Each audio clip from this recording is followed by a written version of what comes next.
Hasn't it been a great journey so far?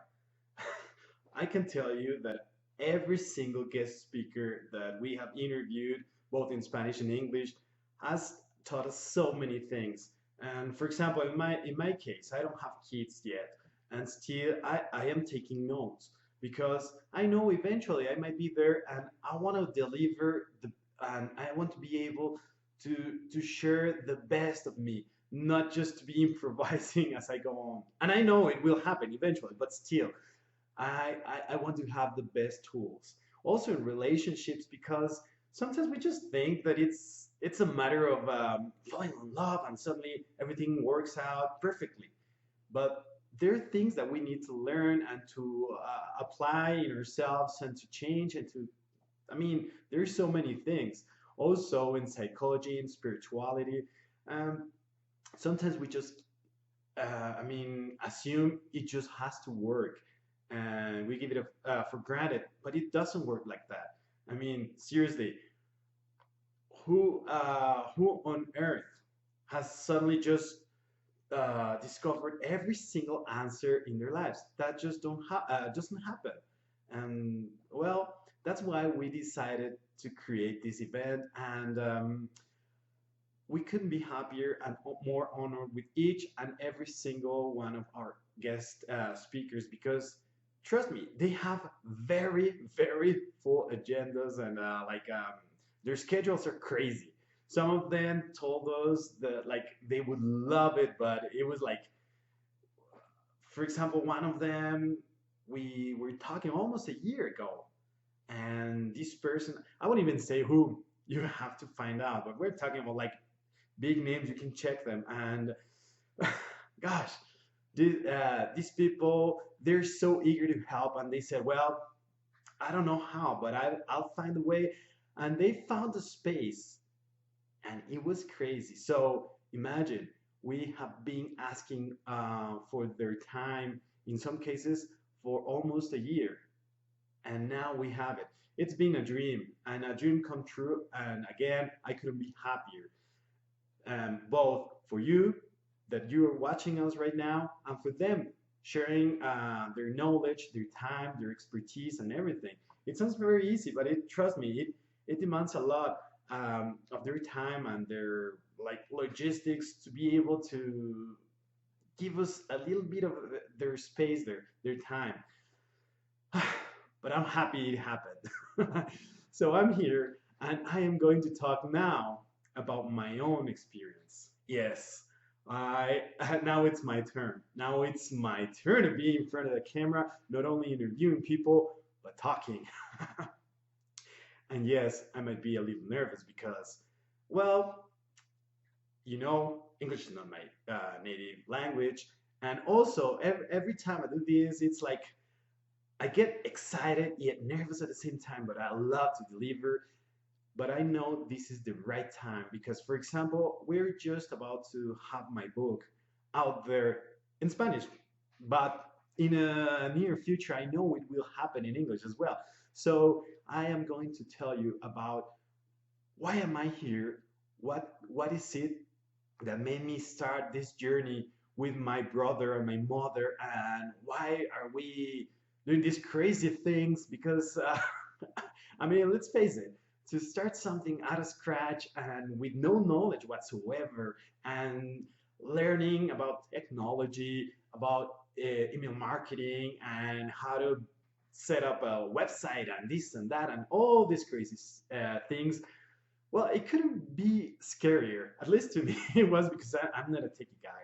But the thing is, I think, or at least I can say I am talking in the name of my mother and my brother as well when I say we three had a message, a very, very like powerful message that we wanted to share. And when I say a message, it's not only our message, my message, but the message that all these great teachers have shared with us. And so that's why we created this. But also, every one of us has his or her own story. And today I'm going to share my own story. And my story starts in a very, very funny way. So, for those of you who don't know me, well, my name is Gustavo Aglez. I am Mexican. I live in Mexico City, and it all started like 15 years ago. Yeah, it's been a while, right? Back then, I was studying veterinary medicine in a national university. Um, Back there, everything seemed so nice because I mean, I couldn't have greater friends. They were amazing friends. School was kind of a breeze. Still, I had a couple of conflicts because I always wanted to divide. Because in Mexico, they happen to have both like veterinary medicine and then zootechnics, and which is sort of like engineering stuff where they produce, they feed the animals so that they um, use them as food, which I always considered didn't belong to medicine, and I always thought they had to be like separated because the profiles were simply not. I mean, it didn't make sense. But um, actually, one of my teachers once told me, "You should start learning when to shut up." Because unfortunately, I used to say that out loud, and I used to always be well recommending this and suggesting not only the teachers but the directors. But unfortunately, that was not very popular among the teachers, as you can imagine, especially the ones in production, the ones like taking care of the animals, and well, not taking care of the animals. I mean, like the farm doctors, those in charge of the food. Um, I just don't know the word in English. Like in Spanish, it's even a funny word like zootechnia, like zootechnic. I think I'm not even sure, but uh, thing is, because of that, I didn't have like the best grades, despite the fact that I was pretty good at the, I mean, in medicine in general. But I knew I could get, I wanted to continue my studies after graduating from vet school. And I didn't want just to study here in Mexico. I wanted to go to Kenya or Uganda because I knew a couple of people. 1 year before that, I was in Austria, and they were telling me, a couple of friends that I met, they would tell me about these experiences they had. One of them was a photographer for National Geographic. So, wow, imagine they would travel and see the lions and the hyenas and the elephants, and I mean, it was crazy. And I knew I wanted something similar, but I also knew that the scholarship was going to be not something easy to get, at least not in my school, because, as I said, I didn't have the top grades, but I knew I could find them somewhere else because it was just a matter of applying and showing I was smart enough and I was eager and ready to work work hard and get it. I was not asking like just for them to give it without me showing I was like valuable, but I was ready. And well, the opportunity somehow happened to be there one day. My father and I, we were just walking in the park, and my father couldn't stop talking. Yeah, it's family. It comes from the family. And well, he was talking to this person that happened to work for the United Nations, and my father commented. He mentioned something about me wanting to go to Africa, and so she said, "Well, I know this person that knows this person, and maybe da da da da da da." Um, so they introduced me to this guy that then introduced me to this other person, and then I contacted them. Back then, I'm talking about like 15 years ago, as I said. So internet was there, but it was, you can imagine, it was like a little bit more Flintstony. So it took a while, but at the end, I had the chance to apply for a scholarship, and so I got it. It was pretty cool, and I was like, I was dreaming. I was really excited because so, some like suddenly I was just able to fulfill my dream, or at least what I thought was my dream. And the only thing is that they expected me to go there in 6 months, with all my credits well, from vet school, which was a little bit of a pickle because there, I still had 2 more semesters to go. So it was like, okay, what if I just stop it and then I come back? And they were, no, you have to finish vet school. You have to have all your credits and then you can come. And I said, well, I have to find the yes. I already got the scholarship, or at least it was there. And well, it was there as long as I could get all my credits. So I started calling some friends, and they were giving me the telephone of some teachers and some doctors who said they could spare me the grades as long as I was eager to work in like during the vacations and not official records. Like for example, in the afternoons and in Saturdays, I would go, and so I said yes, yes, of course, come in. So I was super happy, super happy about that. And then I realized that was going to be a toughie because that meant starting from 7 a.m. to probably 9 or even 10 p.m. Well, 9, I would say. And even Saturdays, I would be at school. So the money. And yeah, the scholarship would cover some of my expenses, but not all of them, not even the flight ticket and a couple of other things. And I didn't have any money back then. So I was like, okay, I still have like one and a half, I don't remember exactly, like 1 or 1.5 weeks more, vacation wise, I mean. And then it was all studying. And after that, it was all traveling. So I said, I have 10 days to get as much money as I can. So Ricardo, my brother, and I, one day, uh, we were heading to Capoeira, this Brazilian crazy martial art, and it was a little late, so we decided not to go there. Funny because it was not the first time, and this in this situation we said, "No, let's go back." He said, "I'll help you get some money for this." So we sold the computer and a couple other things, but there was this antique store behind the house, and we asked the guy, what if we could bring him some of the things, antique stuff we had there, so that I could get some more money? And he said, yeah, bring whatever you have. I even mentioned that I had a Winchester rifle. You know, some of these antique rifles that you like had like displayed over like on a base, on a wooden base. And he said, "Oh, is it a real Winchester?" And I said, "Like, yeah, of course." I mean, it doesn't work. It's like more than 100 years old, and it's all rusted, and it's like it's missing pieces, important pieces. But I said, "No, no, no, even better. I don't want it to work, but I want it to be an original one. Is it?" I said, "Yeah, totally. Yeah, like," and that was true. It was orange, as I said, it was rusted. But I was very clear. It didn't work. I said, "Yeah, bring it here. So I want to see it. And if it's an original one, well, you're going to Africa." Phew, I was in paradise already.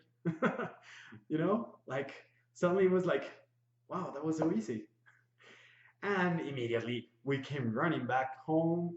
We even got the dogs, like my dog, which was a big Mastiff, Brazilian Mastiff, and another one that I just adopted like 2, 3 months before that. It was a puppy, and so we were walking with the dogs and and the antique rifle, but just a couple yards next to this store, there was this couple of police officers that stopped us.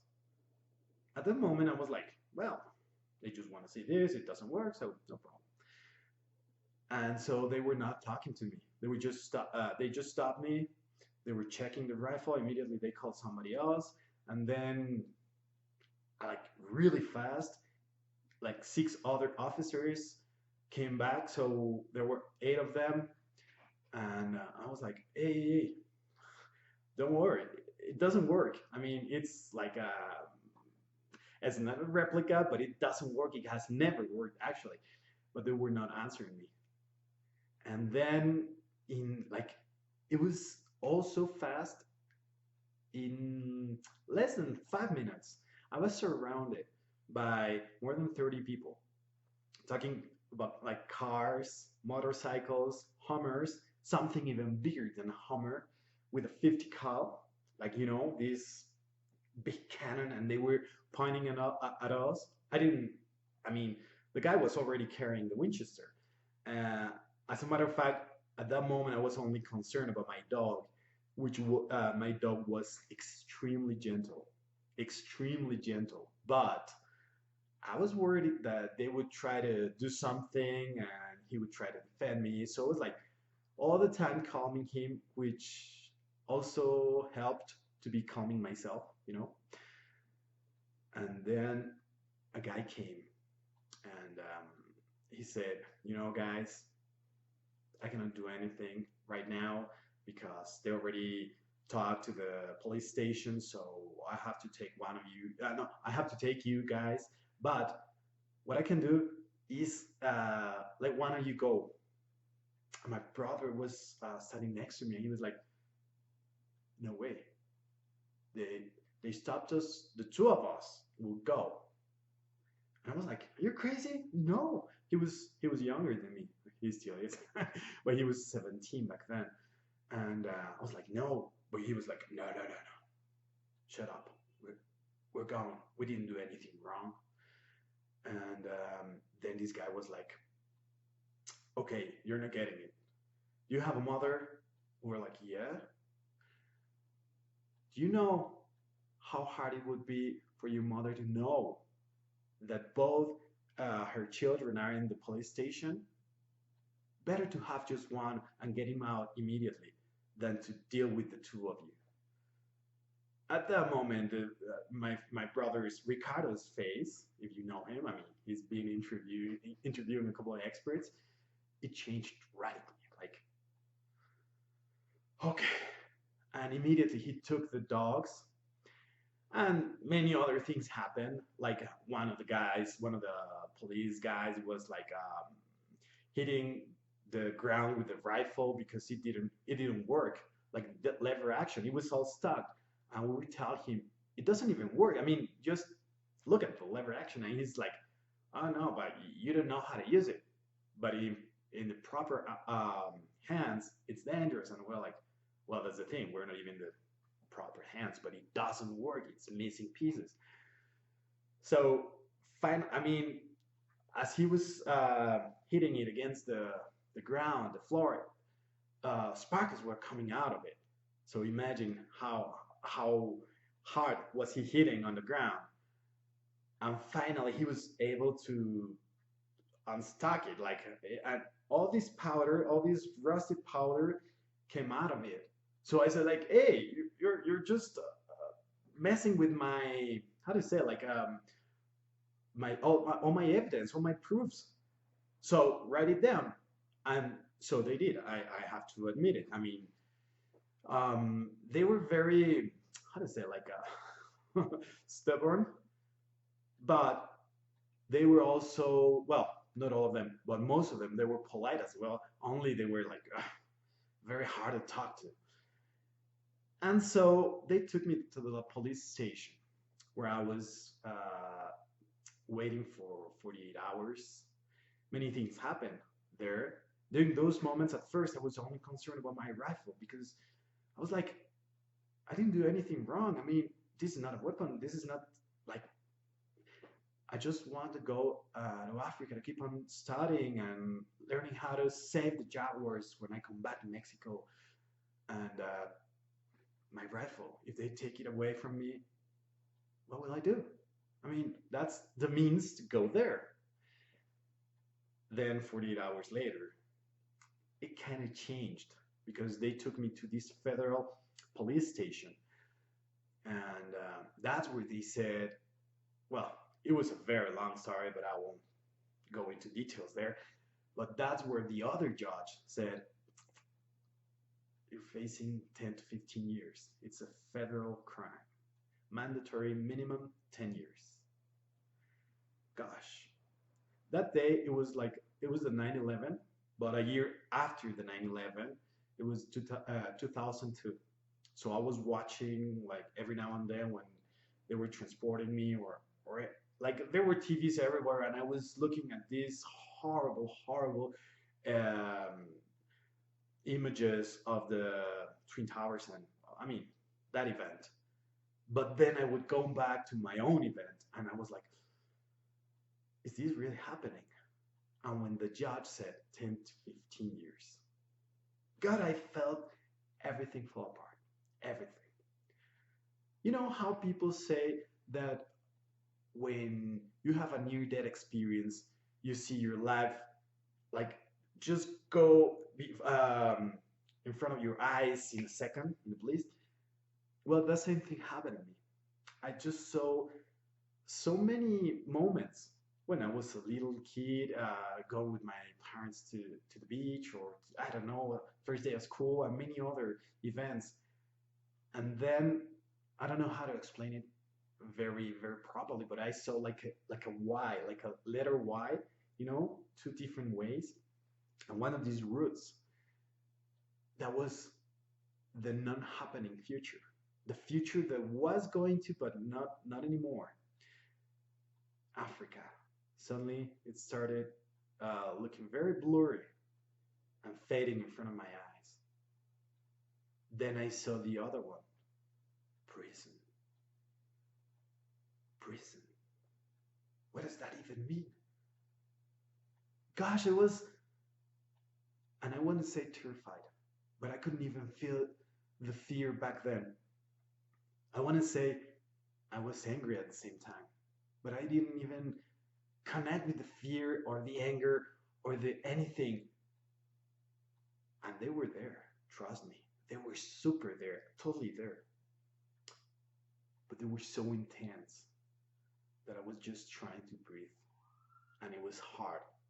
It was like this ridiculously immense situation that I didn't know how to handle. There was this guy, the assistant of my lawyer, that sometime later he told me that he looked at me and he thought that I shrunk completely, like my shoulders collapsed and my face changed completely. And it makes sense because at that very moment I felt that the whole world just collapsed over my shoulders. Yes, 10 to 15 years. Not in Africa, but in prison. And you know what? As I didn't really have any clear picture, any idea of what was that. I could only imagine the movie scenes, yet I was not Van Damme or Sylvester Stallone. I was me, and I didn't know how to fit myself in that picture. I didn't know how to put myself there and make it make sense. It just didn't happen that way. It was like 10 years in prison. They're gonna kill me. What am I gonna do? That's it. That day happened very slow, as you can imagine. Very slow. And at night, it went ballistic. When they took me there, it was two officers. They took me in a pickup, and my mother and my sister and an aunt, they were following us in another car. I remember the, the driver. He said, "Hey, let me give you a piece of advice. You only have to worry about yourself. You'll listen to many things from your family and your friends out there having troubles, having problems, having whatever. You cannot handle so much of your life inside and also what's going on outside. If you let all these crazy thoughts hit you, you're going to just collapse." I didn't know what he was talking about. I was like, Are you kidding me? I mean, we're just concerned about getting myself out of there. And I have to say, during those 3 days, all my family and friends, they were moving like crazy. And I had chance to talk to them every now and then, and they were saying like, in 5 hours, in 10 hours, we talk to this guy and then this other guy, and they know this is unjust, and they're gonna get you out of here immediately. But nothing seemed to be happening as they were promising. So at that moment, I knew I was already in prison. And when I saw the big walls, gosh, that was like that was something else. I remember they were huge. And the funny thing is, I remember the first time I saw them. To me, they were not. I said in feet. It was like somewhere around like 25, 30 feet tall. To me, they were like 100, 150 feet tall. They were ridiculously big, all made out of concrete, all gray. The towers were even bigger. And then we stopped. And so did my mother. And that's when I understood what this guy was talking about. I listened to this scream, my mother's scream. Wow, you want to know what terrified means?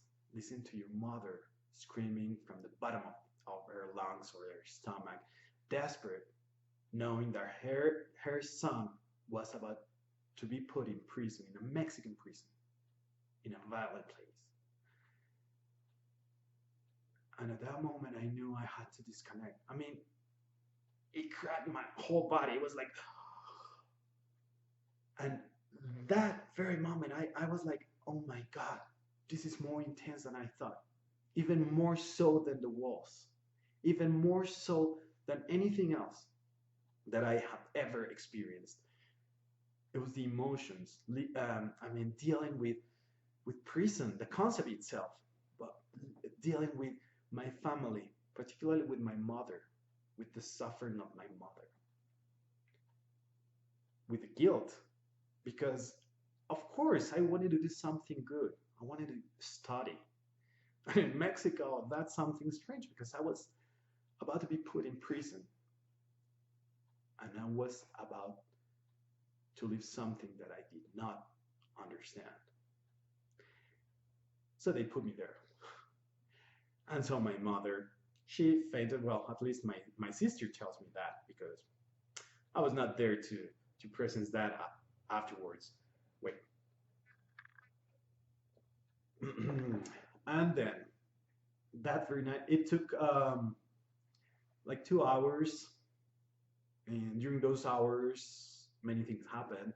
But finally, I was taken to this corridor where where they assigned me a cell.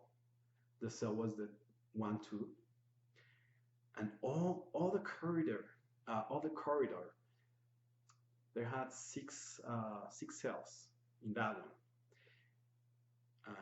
5 of them, it was already dark. 5 of them with the lights off, but there was one. It was like 10 p.m. more or less. One of them was still with the lights on. That was mine, my cell, and there were 4 people there. One of them, he was reading the Bible, and I was outside while the guy, the guard, I know it was not a guard, it was another person. In Mexico, they have technicians. That's how they call them. They're people hired just to see that corruption is not going crazy up there. And so while he was trying to open this, I could listen to the people breathing in the other cells. And I felt I was like the prey of a wolf. And they were just taking me to the like to their den. And I was like, oh my God, I could, without even looking at them, I could feel them breathing right next to me. And the intensity was crazy. And then they opened the cell. And I went immediately inside, turned around and looked at the 4 people. There were four bunks, uh, two in this side and two on the other side, and I was breathing heavily. These two guys stared at me. These other two guys were staring at me. There was a little wall and a little wall here to give some privacy to the toilet and the shower, or sort of shower. And I was holding my hands like using the wall as a shield, and also these little walls as, so that it would be like a funnel. I wanted to see these guys attacking me and one by one fighting them till I was desperate. I was feeling like a wild lion that they just captured. So I was angry, really angry, but at the same time I was scared, really scared. And so it happened. The guy, the one that was reading the Bible, he said, "Welcome. Do you know why you're here?" I stared at him like, "Are you kidding me?" And he said, "To learn how to be free. God loves you." And so on my body kind of felt all wobbling, like it didn't have any strength anymore. And he said, "Do you smoke? Do you drink coffee? Do you want some bread?" Funny, the last loaf of bread, the last cigarette, the last cup of coffee was waiting for me. I didn't even drink coffee, and it was like a year without smoking, but I had the three of them.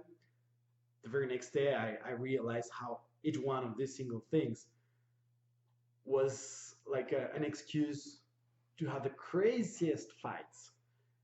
They were waiting for me. Unfortunately, this thing didn't last for long, and in the very next weeks, I started feeling again that I was not in prison but in hell, and not just in any regular hell. Have you ever read Dante Alighieri's novel about like how he's descending all the levels of hell? Well, I felt that way because I was going down and down and down, and each week that passed, I felt hopeless. I I felt less and less hope.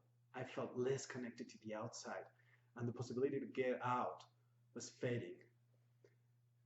So one day they moved us from that dorm where I was put at first to the second one. It was called COC, where they apply some tests in order for, because they're preparing you to go with the rest of the inmates. So when they applied the tests, I was like, "This is it. There's no way. I mean, they've done everything they can outside, and I'm going to die here." And I mean, I see so many people fight, and I was not even sure that some of them would survive because I mean, violence was crazy. But when I was put in the other dorm, everything seemed like negative. I mean, the visits, they would give us the chance to get to receive our visits in the yard that we had there, and I felt so guilty and so ashamed of my people going to visit me. Not because I felt like a criminal, no, not because of that, but because of me dragging them into this situation, even going to the bathroom because the bathrooms were dark, like you couldn't see anything. You had to light up a match or whatever, and then you would realize how it was all full of dirt and blood. So you can imagine it was a dangerous place. And one day there was this pile of trash. Wait, it was not a visit day. It was one day before, and I already had a routine. I mean, not a heavy routine, but like it was like a second week that I was there, and I remember I was stirring this pile of trash, and I'm talking about like big, big pile of trash. Probably if we would be right next, like if that happened to be the dorm next to the exterior, we could probably escape because I mean you could just climb it and climb the wall. Of course, that didn't happen because I mean there were several walls and that. I'm just kidding, but it was a big, big pile of trash, huge, smelly, and they were putting all the trash of the other dorms. We're talking about like I don't know, like 18 dorms in that one that night, that day. And so I was very angry. You know how it feels like when you're angry because of one thing, but you really know that it's like you're just like bringing up all this other anger, like you haven't closed many other issues, and you're still angry at those, but you're like only focusing on this one. Well, I was really angry at the pile of trash. Yes, I was angry at the pile of trash, but it was everything else. And so that day, I remember these other inmates came. It was in the second floor. I was in the well, sort of balcony, like the corridor outside the cells. And one of them, he looked at me, and I was super angry, staring at a pile of trash. And I just turned around, look at him, and say like, "I can't believe it." Of course, not with these words. Well, I'm not gonna pronounce those, but it was like, "It's ridiculous. I mean, look at this, and tomorrow we're receiving our visits. It's not only it. I mean, it's already unjust to be here, but this. I mean, come on. I mean, really." But I was angry. Right now, I'm just saying it. You know. And then this guy, he was infected, and then this other guy, he was infected with my anger. Like I don't know, there were maybe 8 or 10 guys. And they were like, yeah, it's ridiculous. I mean, come on. I could easily start a riot. I mean, seriously, we were so angry. So angry. And these guys were like, how can they be doing that? Yeah, we did something wrong, but what they're doing to us, it's even worse. And I was even angrier because I was like, yeah, and I am innocent. You guys, I mean, you're criminals. One of them started laughing, but the others were like, yeah. But I was really angry. Then they just left. And I kept staring at the pile of trash. And then I saw a, a rat, another rat, a cockroach, and a dove, a pigeon. It landed right next to the pile of trash, started scrapping and finding something to eat. And then the bird left the scene. No big deal. That same thing happened many other times before. But the dove landed again, the same one, just came back and maybe searching for something more to eat. I just looked at the bird and I was like, you're crazy. That's why you're just a pigeon. You're stupid. You're super stupid. You're ridiculously stupid. You have wings. You already left. Don't ever come back. And it was there. It didn't have any intention of leaving. And it would fly and then it would come back again. And I was super angry at him. I'm telling you, I was angry. It was there. And then something hit me. I was like, wait. It's not the bird. Who's the stupid? It's me. The bird is happy. The bird has food. The bird has everything he wants. And then I was like, I don't have Africa. I don't have freedom. Food. The bird needs just food. I also have food. The bird is safe, sort of, but it's safe. I was also safe, sort of. Yeah, it was a dangerous place, but so far I was still pretty safe. I had my family, I had my friends, I had a lawyer without even money, but they were offering us lawyers. One of the best ones in Mexico was taking my case for free.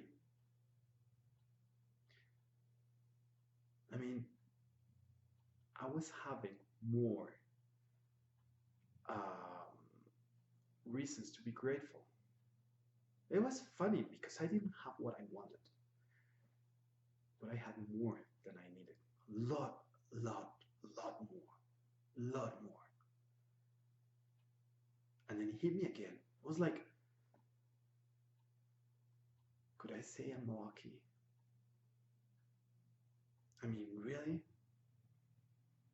Just some days before that, I received a letter. Actually, I was receiving many letters. Well, my visits would bring them to me because you don't have letters in the post service like in other countries. No, not here. But my mother and my family and my friends, they would bring me some letters, and one of them had quotes, two quotes in a book from Viktor Frankl. Maybe you know him. Amazing person. He survived the Nazi camps in, in the Second World War. So you know it's intense. And I'm going to read you something. So it says, the last of human freedoms is the ability to choose one's attitude in any given set of circumstances, the ability to choose one's own way. It's funny how I was reading that a couple of days before, and it was like, man, but it didn't really resonate. Not really. It was like, that's information, that's good information. But that's still not me. I'm not there yet. Then this other one, when we're no longer able to change a situation, we are challenged to change ourselves. Again, Viktor Frankl. And again, I read that before, but it didn't resonate. So what then? You have to read it and then nothing happens? No, the information was already installed inside me, but it was not ready to be absorbed. And it was a pigeon that showed me the way. I realized how lucky I was because I had more than I needed. And then at that very moment, guess what happened? I just raised my head. And seriously, I was the luckiest person because I saw the most magnificent sunset you could ever imagine. Purples, oranges, reds, yellows, blues, all the colors, all the intensity. I got goosebumps, of course. Now we're talking about birds, so I got goosebumps everywhere. I was like, wow, and this is for me? Well, this is for everybody, but wow, I'm lucky. And then the same guys came back and they were still angry, saying like, oh, the trash and that, that, that. And then I said, yeah, but look at that. That, so what? I mean, and then I said, it's probably just for me. Maybe one day before there was also another beautiful sunset, but I was not ready to look at it. Well, actually, I did contemplate one or two before, and I did really enjoy them.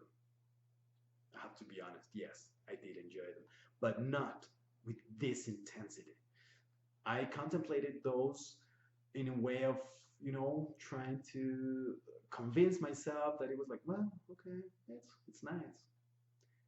But in this one, time stopped. And I realized that I could change something inside. And so here's the thing. I learned from a bird how to change my perspective. So after that, I started teaching people. Well, I mean, not immediately. Many years passed by because one of the things is I remember when I was a kid, my father told me because I loved the animals since I was a kid. I mean, anybody that would know me when I was in grad school, they would they looked at me because I had an iguana or I mean, I was crazy. But my father said, you know, you're going to learn about the animals and you're going to teach people out of the animals, but not only what most people can see. You're going to show them something different. You're going to show people how to live life by learning from the animals. Less or more words. I'm not quoting exact words. And he said it more than once. I was 10, 12. He repeated it a lot. I didn't get it. And frankly speaking, when I was in vet school, I learned from birds. I learned from rodents.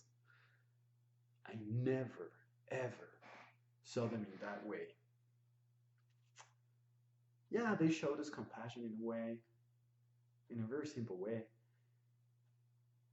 but they never showed us how to get inspiration and to extract this powerful wisdom out of it. And so I wanted to do that. I I've always been an avid reader. I read at least one or two books a week, and well, that kept going and going. I went to therapy after prison, and then I would keep on reading about personal development, and then I started working with monkeys, not with drugs or anything, just behavioral stuff in a research institution, actually in a psychology and psychiatry institution, and I learned a lot. But after many years being there, it was like it's not so fulfilling. I love the monkeys. People there are great. I'm so grateful for what I learned with three particular people there that taught me so much. But I wanted something more that I knew it was not going to happen in the conventional institutions. And I remember, I don't know if you had the chance to watch Mary Morris's interview or Dave Austin's interviews. I am lucky to say those are my mentors. And I was one day in front of like many people, and when I say many people, and I told Mary my dream. I wanted to, put together both my passions, animals and human development. And this this girl at the end, she said, "Wow, you moved me so much. Why did you decide those animals?" And I was like, I was I was nervous, but I was so happy. I don't even know which animals I said. I mean, like, and she was like, "Oh no, no, no, no! You have to keep going with those." And she showed me her tattoo, and she said, "No psychologist, no psychiatrist, no nobody was able to help me when my sister died." And it was a butterfly, the one that gave me hope when I was almost on the verge of committing suicide. It reminded me of the story of Patch Adams. Only in this one, it was like a butterfly that helped her realize that there was something else. Well, actually, it was similar to, to Patch Adams. But in this case, she told me, and I took notes because I was taking notes. I wanted to create, and I developed these trainings for people who go through both for crisis, but like also grief. And in this grief, she said, nothing else worked except a butterfly. And something else happened afterwards. There was this crazy person that approached me called Dave Austin. And yeah, we connected. Yeah, he's here in the summit. And I've been learning from his system as well in high performance. It's another one. So that's why I said how a bird taught me how to now teach people, um, go from whatever they are in a grief process, but not to overcome it, because I don't believe in just overcome it, but to transcend it, to transform it into the most amazing and beautiful story, because that's what people deserve. Also, the crisis. I don't really believe in going back to normal. That's not gonna happen. Of course, that's not gonna happen. And then I've been learning from Dave Austin, the high performance, uh, using this.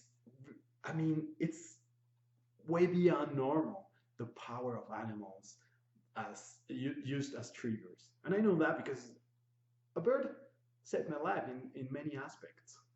It was the trigger to so many other things. It changed my perspective. So, before closing this, I want to help you also change your perspective. And first, I want to tell you whatever you're going through, and it doesn't have to be a crisis or a loss. Maybe you want to go to the next level. Well, here's what I learned from the bird. Situations are neutral. No matter what you do, no matter what you're going through, situations are neutral. But you give them a meaning. I was giving it the worst meaning possible until I realized it was a chance, it was an opportunity. It doesn't mean that afterwards everything was pink and everything was beautiful. Oh no, trust me. Many things happened. But I also had this mentor in my mind. I would only have to remember that a bird helped me realize that it's always something next to the trash. So, what's next to your trash? Also, you can choose. So, first one is meaning. What meaning are you giving to your current circumstances? Second, what are you choosing? You can always choose. If you're giving it a very horrible meaning, you can always choose to change it. You can always choose to do something else.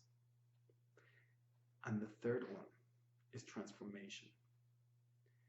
And why do I say transformation? Transformation to happen, it, it demands both an action, an internal action, and an external action. What are you going to do internally? What do you have to become? And what are you going to do externally? What are you going to do to become whatever you need to become? So, if tomorrow you see a bird, no matter which bird, remember, you can always give it a meaning to your current circumstance. You can always decide what your circumstances right now mean. You can choose whether to stay where you are or to move and to transform. If you think you might not see a bird, well, print it or do something to have it there. I love how Dave uses the animals as triggers. Um, we actually developed different styles with the grieving process, but they both end up with the animals. So it's powerful, powerful, and use the trigger. Use a reminder. Have it in your cell phone, have it in your wallet, or anywhere. But remind yourself that you can give it a meaning, choose whatever you need to choose, and transform. Start transforming. So now, let's do something, right? I want you to close your eyes. Get rid of everything else. Close any other windows that you have there, chats, everything else. It's going to be very fast. Close it. Now close your eyes. Take 3 deep breaths. Remember, from your belly, from the bottom of your belly. Second breath. And when you exhale, relax your shoulders.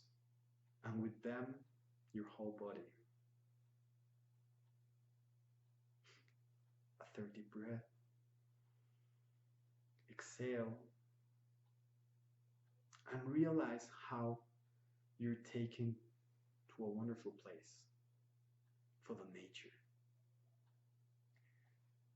Realize how wonderful nature is and appreciate it. Love it. Dive into it. And see how in front of you there's a small place, beautiful. That's your sanctuary. And you decide to go there.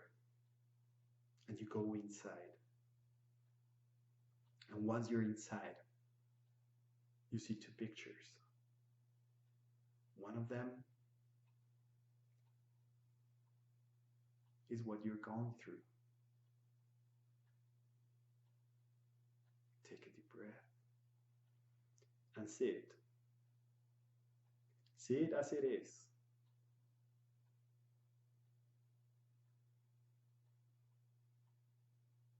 Now, with the grace of the dove, you can change.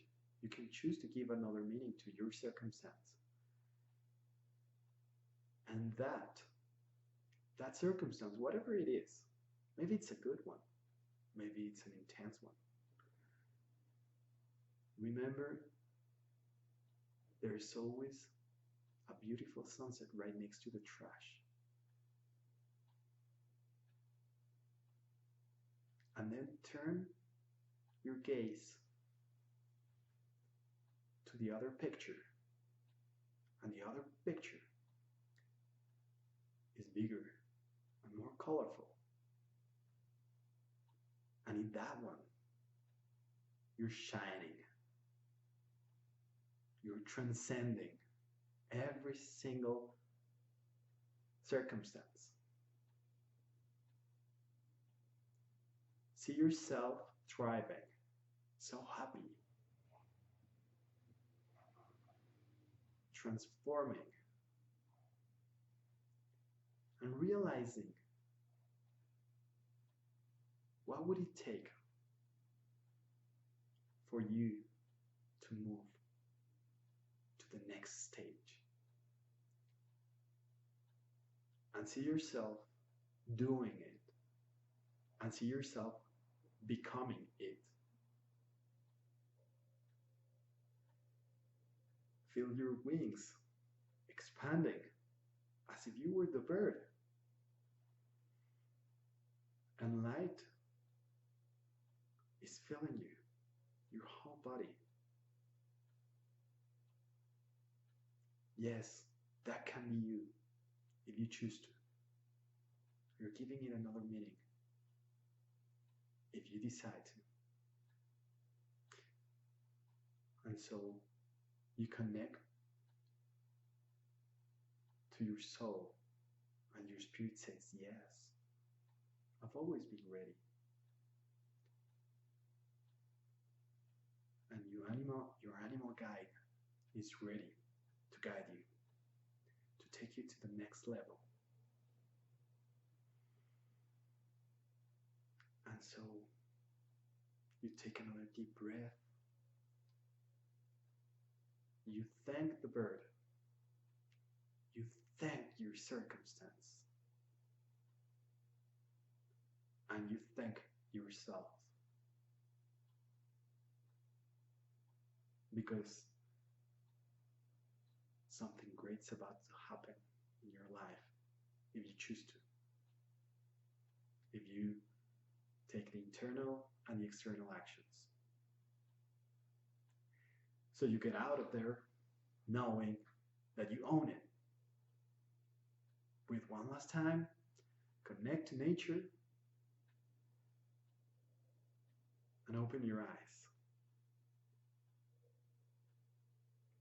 So, as I said, It's three different things, and that I work with. But right now, I want you to define, and I have something very special for you. So, if you want, or if you're going through a difficult moment, either it's a loss, maybe a divorce, or you lost your health, or you lost a beloved one, or any other loss,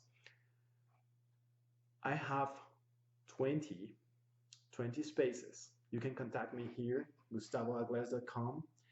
Remember, it's either Spanish and English. You have to pick English, of course, and you just contact me. There's 20 spaces, only 20 spaces. I cannot handle that many. But right now, I'm opening spaces, and this is a perspective session.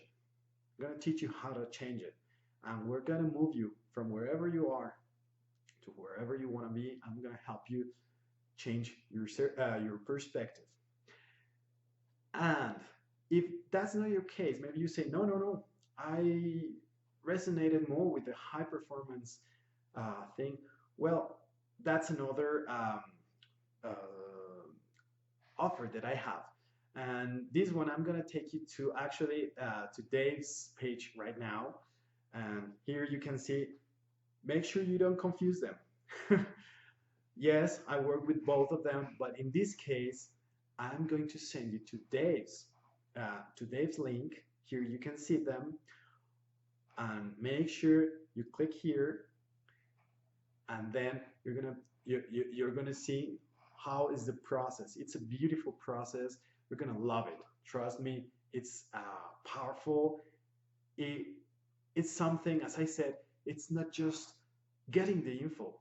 As I said, I had the info from Viktor Frankl, and trust me, it's a powerful phrase, and it's a powerful book, and it's a very powerful story. But I needed more, and the animals have this ability. And so this program, either programs or the three of them, either it's a crisis program or the grief program, if one of those happen to be your case, or uh, beast mode on if you want high performance trainings. And let me tell you, high performance, we're not talking just about like athletes. No, it's about you becoming the best version of yourself. Any circumstance. It's for stay-home moms or dads, entrepreneurs. Right now, they're opening, like they're starting to work with the military in the U.S. They're working with people like you name it. So it can really, really take you from wherever you are to where you want to be. So take action right now. You don't want to miss it. And I am so honored for you to be here. I'm so happy that you are here. And we're going to continue learning from all those great experts. I'm going to see you in the next interviews, and I'm happy to have this chance to communicate with you. See you the next time.